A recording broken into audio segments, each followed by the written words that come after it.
Hey everyone, welcome back to this week of MOPA Through My Lens.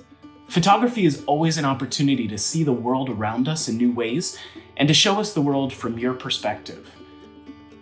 Today's activity, we're going to take a look at everyday objects we have laying around the house and to be able to use them to take photos in really cool and interesting ways. Today we're going to be taking a look at DIY filters. While we're probably most familiar with filters being applied to our photographs, this activity, we're going to use those everyday objects to actually take photographs through. So it's really the thing that you're placing between you and your camera and the subject, whatever you're focusing on for your photograph. It's going to be an opportunity for us to look at things like shape, color, and texture, and to use them in really creative ways in our photographs. This week's lesson is inspired by the San Diego artist Lynn G. Feynman. Lynn Feynman photographed objects, a lot of times everyday objects, from close up, which made this abstract image which focused more on texture and on light and color and shape. These things are what we would call the elements of art. And the elements of art are kind of like the basic building blocks of an image. You can focus on them and you can use them in creative ways to make really unique photographs. To take us through our activity today, we're going to hear from Chantel Lane, our Manager of Youth and Visitor Engagement, from Megan Swertz, our Youth Programs Coordinator, and from Anna Lane, our Youth Artist. Let's go now to Chantel. Hi everyone, I'm Chantel. This week's activity is going to be creating images using DIY filters. A filter for our purpose is just something that you are placing between the lens of your camera and the subject that you're taking a photograph of. DIY just means do it yourself, and we get to decide what that means.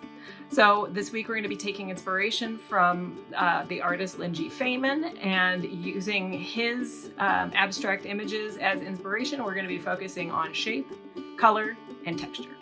Using everyday objects from around your house, you'll get to create unique and artful images. We need to think both about what we're going to use as a filter and also what you're going to photograph through the filter. There's so much room to play and experiment. I want you all to go out and have a good time. Well, let's go over to Megan, our Youth Programs Coordinator, to get us started. Hi guys, this is Megan Swertz. I am the Youth Programs Coordinator at MOPA, and today we are going to be doing a project where we use objects to make DIY filters. In front of me, these are the objects that I found around my house. I found a pitcher that we make orange juice in, a water bottle that has green and I think could make a good filter, a vase that has a sunflower on it, and some fancy glasses in one of our cups. And I picked this glass because it has a nice texture on it and I think we'll make some interesting photos. I'm going to start with this pitcher because it has a nice handle and I think will be easy to move around.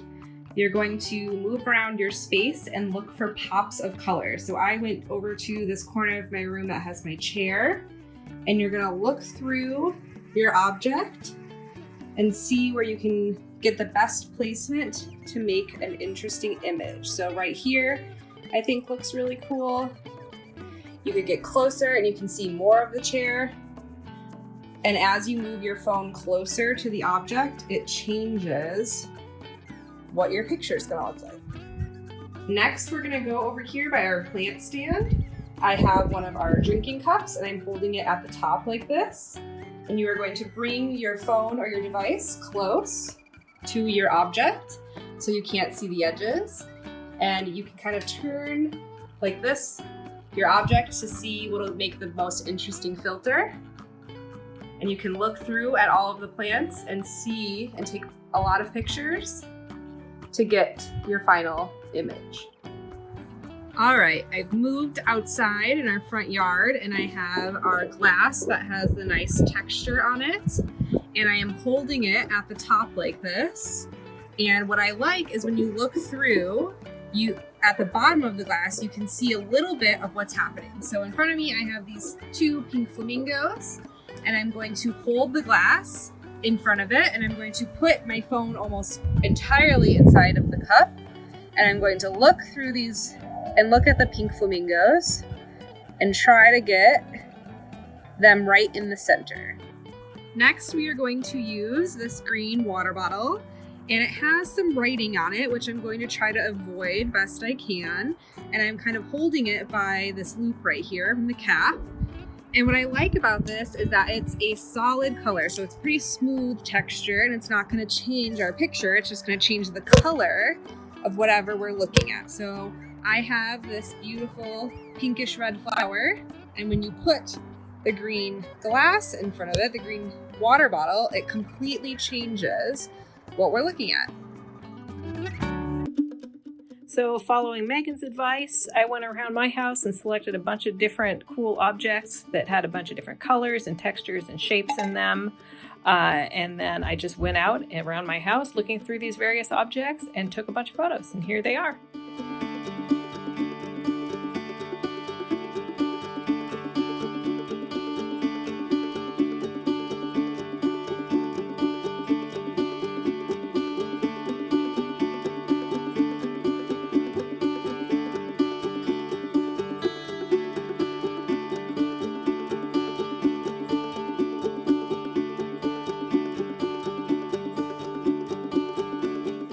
I'm Anna, and I chose these items. So I chose this red clear plastic wrap, jars to shoot through, and this glitter picture holder.